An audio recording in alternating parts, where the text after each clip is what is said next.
In today's video, I'm going to teach you how to add star shape in Framer. We'll start inside a Framer project called Popular Domain. Open that project so you're in the canvas view with the right-hand properties panel visible. The goal is to add a clean star graphic, position it correctly, style it, and get it ready to publish. Begin by heading to the toolbar and selecting Vector. This opens Framer's vector tools so you can insert preset shapes. From the same menu, choose the star option. This instantly gives you a star element you can work with, which is perfect for icons, highlights, or decorative touches in your design. With the star on your canvas, select it so it's clearly highlighted. You'll see its properties appear on the right. Now focus on positioning. Click Absolute to place the star with fixed coordinates on the canvas.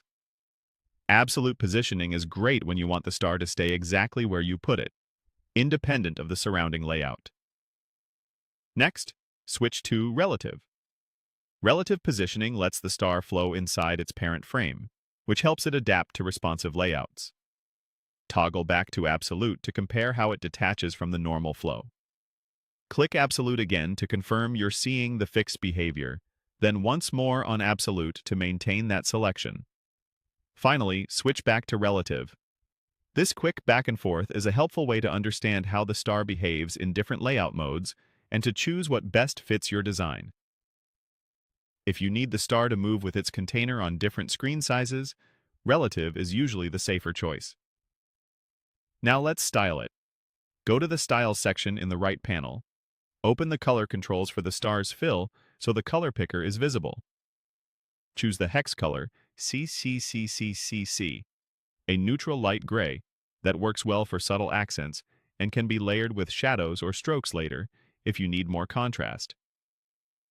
Confirm the selection so the new color applies to the star. With the star placed and styled, you're ready to make it live. Click Publish in the top bar. Publishing ensures your changes are saved, deployed, and visible to anyone viewing the live site or share link. That's it. You opened the Popular Domain project, inserted a star via the vector tools, explored absolute versus relative positioning to understand layout behavior, applied a clean gray fill in styles, and published your changes.